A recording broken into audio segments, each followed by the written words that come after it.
弥陀佛，扎西德拉。今天，我们也继续讲林园歌舞的就这个学期这个星期的内容这个星期的内容。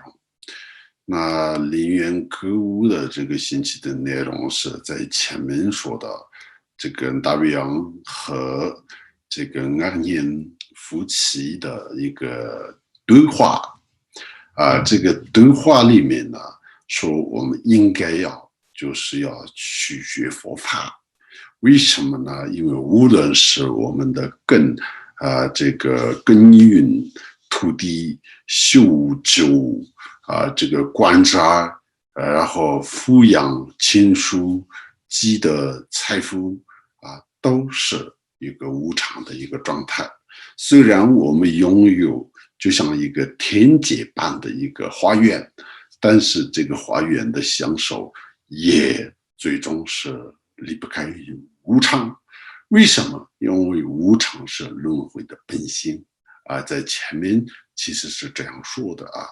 这个为什么说？因为他在前面也说了这个灭亦无常，轮回本性所以在前面的这个内容里面说再美的东西就是无常的本性所以这个无常的部分呢那就是这样的。那今天呢要继续的说那个时候即是说当时有一心不是有一心地仁慈最其利人名号敦棍竹拔的仙人也到达此地，夫妻蜜蜂随即应上前去，共进10粒供奉甘灭的这个蜂蜜，口说悦耳的言辞，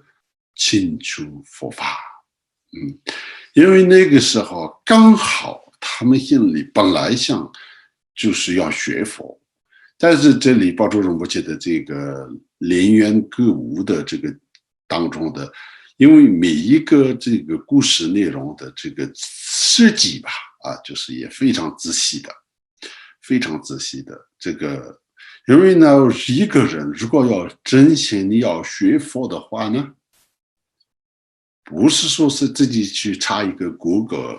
网上找到一些资料然后自己修这是不太理想的，不是好的一个学习方法。我们经常说走火入魔不知道有没有这么严重，但是确实是无论是这修什么样的一个法，善知识是非常重要的，尤其是密法经常强调这个口传观点这个敲诀的这个传承的传授。所以如果没有上师，那自己的这个瞎修呢就是不会有很好的这个成就，而且很容易出错的这不是故意要吓唬什么的真的是这个，因为很多这个细节就是就算是我们一般的一个做事情他每个都有自己的一个任何学问任何技术都有他的一个技巧如果我们不能掌握这个技巧，只是 copy 或就是在网上或一般的看一个 YouTube 学的话，不一定是能够学得好，不一定。而且如果是它是一个比较复杂的一个的话，肯定是真的需要一个好的一个窍诀。所以呢，善知识是一个人第一步是对轮回感到厌烦，觉得一切是无常，而且他相信因果然后再相信这个解脱。他想学佛法的时候，第一时间要去实际行动的开始是什么呢？就是要依止善知识。所以巴州仁波切在这里就要开始要强调这个重点。所以这个顺序里面，他们的第一步是什么呢？你自己发自内心的就是要相信佛法。不然的话呢，一个人一告诉他说你要学佛，他自己也不知道，但是怎么回事？但是盲目的去学佛是不一定有很好的这不是很好的这个学佛的态度。那第一个就是说我自己要学佛，为什么？就是前面他们自己分享了要学佛的原因这也很重要的。第二步是什么呢？就是要求法，依着上师，就是这样的。就是有一个佛法的老师，要一个正确的、一个好的一个佛法的老师有他的佛法的老师才能学得好。所以当时有一位呢，叫做心地仁慈最喜利人巴州仁波切在普贤上师研究里面，其实也讲了一个叫做意志上师共同外加心里面，这个意志上师的时候讲了各种各样的，从显法、密法，从这个解脱道、别解脱界、菩萨界、密法的这个层面的这个上师的条件，上师需要具足的法相这佛法的用语就是法相。但是最终呢，说有些内在的这些法相功德我们不知道，有些行为上看起来呢并不是那么如法，但是他讲的佛法是讲得很好。有些呢讲的佛法好像并不是那么有学问，但是呢他觉得也还看起来也不错。有各种各样的人能够遇到各种各样的善知识的时候，我们也比较难这个选择那个时候巴州仁波切说，至少他的心地是仁慈的，就是要有菩提心、慈悲心。他有无造作的一个善知识，无论是他的智慧有多深，他有没有什么太大的其他的这个功德，但是如果那个人有一个无造作的一个菩提心或者慈悲心的话呢，绝对他不会欺骗你。也就是说，他能够教你什么，你就是要真心的、诚意的去学习的话呢，绝对会帮到你忙的。所以对你有用的、对你有好处的，你值得一知的。所以巴州仁波切说，最起码呢，作为一个善知识，他心相续当中，对于自己的学生弟子要有一个无造作的一个慈悲心、处理心，这是一个菩提心。所以呢，就是心地仁慈，这个罪与特当担吧，修与觉能当担吧。对，这里呢，不知道为什么这个有一点点那个翻译好像中文，但少了一点点。他说罪与特当担吧，突是什么呢？心地仁慈可以。修与觉能当担吧呢，就是说一种非常那种庄严，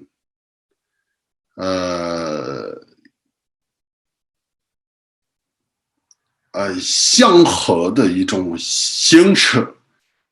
这个祥瑞还是就是庄严的，就是一看就是让我们的心相续产生那种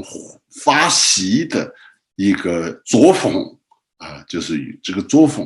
但是没有这部分可能是翻译的时候我觉得是漏掉的所以就是有一个他的作风的一个时候，他有非常这种希望，就是说那种非常平静庄严的这样的一个作风。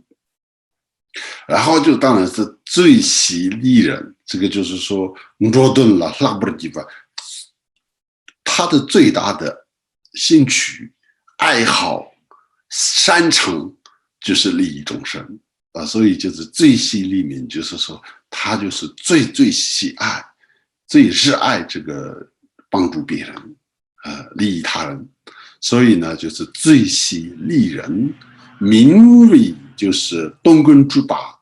那东根之法呢，我们在上次应该有分享过。其实东根之法呢，我看一下，就是他在这个有几个解释，但是，东根之法应该是这个如来呀宗旨，如来呀宗旨。我当时用藏文解释过的时候，去年讲那个的时候，我觉得这个也是应该是如来呀宗旨。那如来呀宗旨呢，也就是巴祖仁波切的上师啊。OK， 这边呢，如来呀宗旨就是巴祖仁波切的上师，也是来自于这个扎曲卡。我们上次好像跟大家分享过关于扎奇卡的一个这个如来宗旨巴祖仁波切当时的这个环境，这个是当时巴祖仁波切和如来呀宗旨的这个地方扎曲卡啊，就是这样的一个地方。那从这个地方呢，就是也是如来呀宗旨，就是东根之巴东根之巴，所以东根之巴是巴祖仁波切的上师，也是因为每个上师都有一些不同的这个利益众生的方式嘛我知道这个就像巴祖仁波切，我知道他呢特别的这个喜爱利他的。为什么这么说呢？因为这个如来呀宗旨，当初是那个，如来呀宗旨当初是这个他出生于扎曲卡嘛，回来去维藏拉萨那边，一直精密林巴大师，然后再回到扎曲卡之后呢，他就是经常就是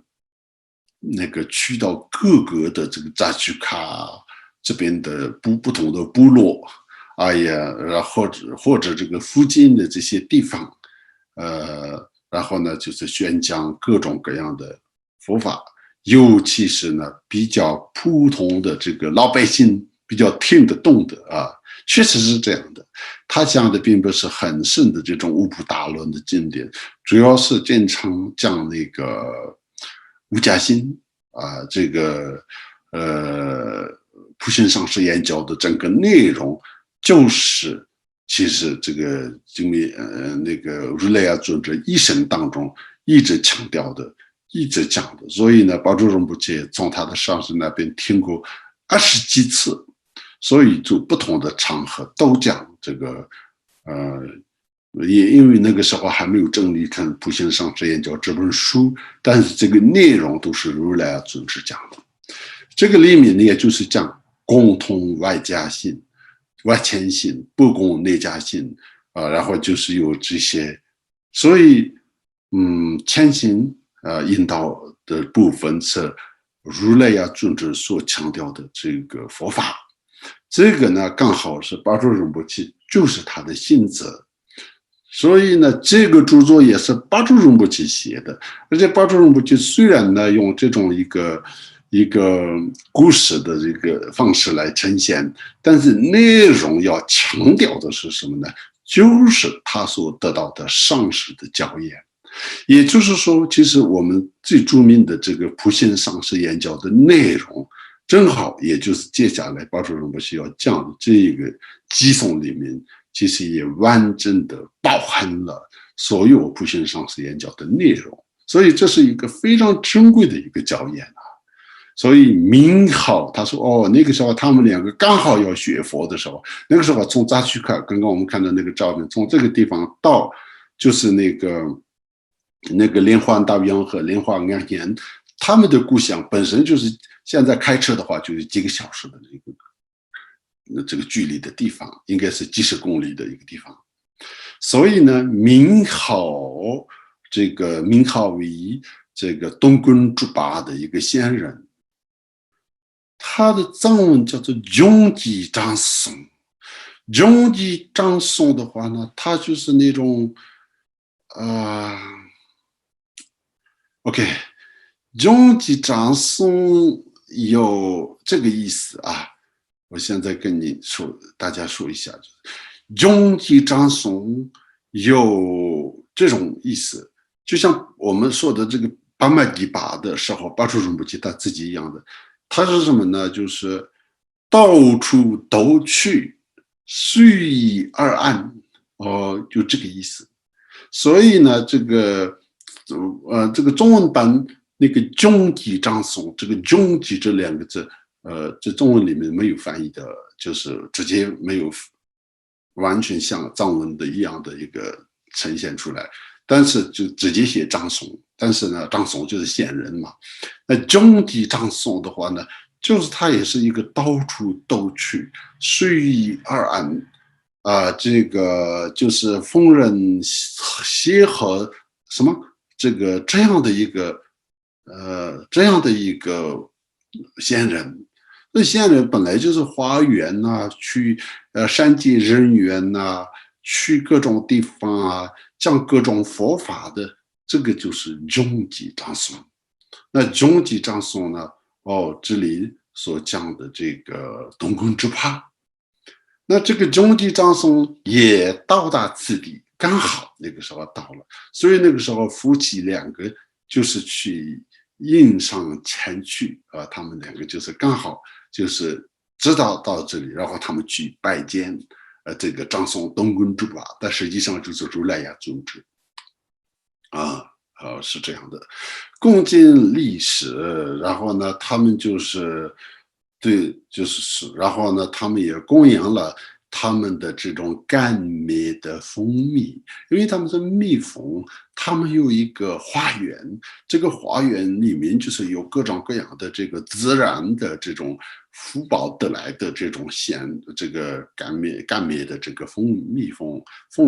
所以就是这个蜂蜜。然后要供养给，也就是说，他们家里的财产里面拿一些财产去供养了这个不可能去空手拜见这个大上师嘛，所以他们两个也是这个部落里的这种有钱人，然后就是一种这个一个官员，然后大官，然后呢就是他们去见那个著名的一个上师的时候，礼貌上也肯定要就是带一些供养的。那他们那个时候本来也内心当中也并不是因为他们家里有什么状况要大挂，然后就是要去这个加持啊，并不是这个，而且他们是觉得对轮回、生死有了一些深深的这种一个就是怎么说自己的一个见解然后就是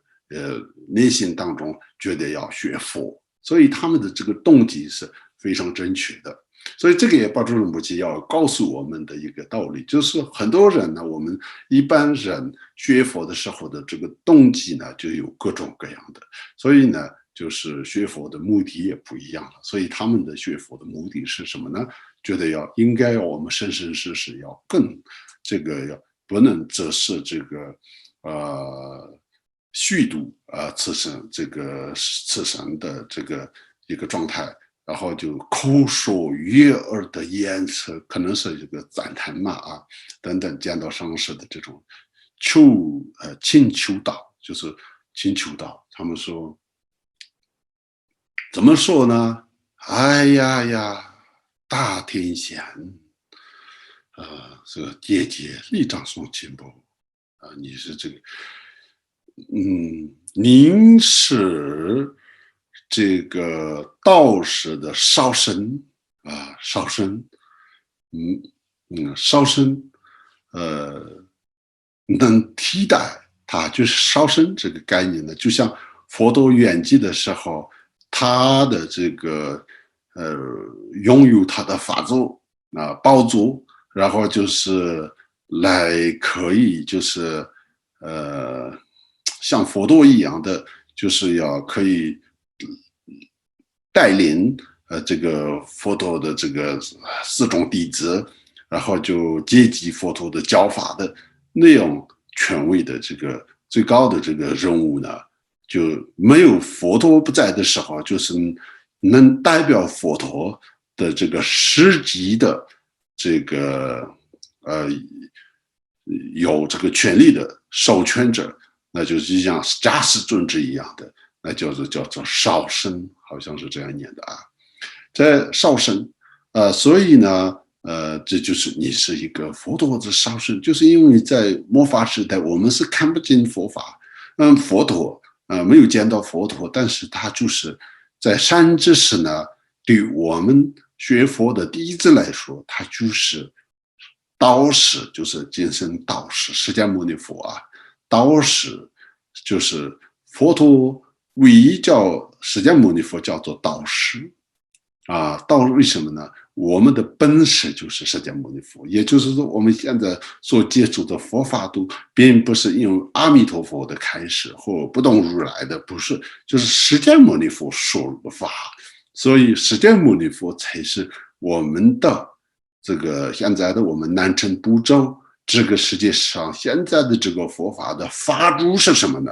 就是释迦牟尼佛，所以这个法主才就是他的特有的称号叫做导师，这个也要弄清楚。导师，你是导师的，就是说，你是导师释迦牟尼佛的一个少圣，所以请讲述导师的法语啊。你看这个，一个弟子要请法，要跟自己的上师要请法的时候呢，我们怎么看待这个善知识？要对于善知识的认知是什么？要宝珠仁波切要告诉我们这个，您是佛法的这个佛教的明灯呐，所以就是佛教的明灯呢，就是说，就是他如果因为现象学当中有三学处和三藏三学处，具有三藏三学处的善知识本身就是佛法的明灯啊，因为他就是能够这个有他就是可以照明了这个佛教徒的这个相续的这个安处所有的这个文明啊，所以就是也就可以就是护持佛法，也可以弘扬佛法，所以就也可以领导这个带领学佛的这些弟子，所以说佛教的明灯，亲之时啊，亲这是修行的要道，所以呢，修行的要定的这个道路，要定的这个道次第啊，这个修行的要定要道是他觉得要，因为他是一个在家人嘛，有些是太复杂的这个一些理论啊，一些广大的这个经论啊，他没办法消化的，所以呢，要简单易懂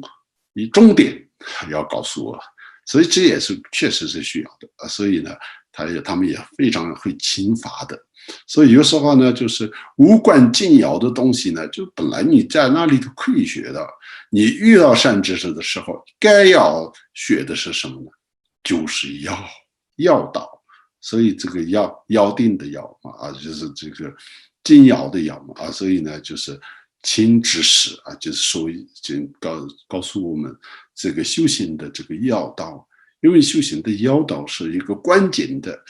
这个关键的这个窍诀，就是要有上师来告诉我们，所以要道。您是什么？登地的这个生神登地是什么呢？就是这个登地是大乘佛法的，就是登地以上的菩萨，就是有实地菩萨的初地叫登地啊，就是初地就是已经登地了啊，萨陀巴已经获得这实地的初地菩萨叫做登地的，所以呢，就你要相信这样的一个善知识，它是一个是登地的神，而且欲是佛法的明灯，它的义是佛法的佛教的这个道士的一个烧身，所以呢，请宣说菩萨的心经啊。所以，因为现在他是大乘的神，所以一般的这个上座部里面呢，我们一般就没有登地这个说法，但是有神圣呢，当然都有啊，是这个神圣呢，整个佛教的一个共同的一个用法。所以神圣请讲菩萨的心经啊，讲述什么呢？就是心经，就是就请你们的心经，但是这个心经藏文里面呢，就是应该是经着经解的经啊，这里是解心经的话呢是这样吧 ，OK。这藏文的话呢，确实这个菩萨的心持和境界，这个境界这个呢，就像大观自在菩萨心经那个观照这个无云皆空，心持般若波罗蜜多的时候，这个心持就是心。观照就是他的境界呀、无云皆空是他的境界，境呢就是那个对境，对境的境吧啊，就是然后就结就是这个世界的界，所以这个境界也可以啊，这个翻译也不错。我们呢是甚愿作为您的后学这个弟子了，就是拜他为师父，然后自己作为他的弟子，就是正式的成为了这个上师的弟子了。所以就是我们呢甚愿作为您的后学，然后就是先人听了他们的请求，现实出喜悦的笑容，然后身中焕发圣光，口中高唱发言道，这个写法就非常非常你有一个怎么说一个很那种特别的这个一个殊胜的一个场合的那种气氛，就像一个高大的一个神，然后就是那种洪亮的那种声音和这个就像一个定国法王啊，我们有些看到一些上士，他们的那种讲法，就是其实有这种一个特点，就像他们跟这个我们看到这是看到这个电影。那个音频里的也是，他们经常显示出一种喜悦的笑容，然后身上有着发光一样，然后就是这样的焕发圣光，口中高唱发言的这个讲法和方式啊，非常特别的。那我们就今天讲到这里，阿弥陀佛，扎西德勒。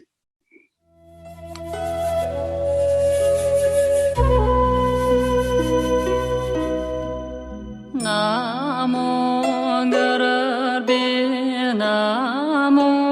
Buddhaya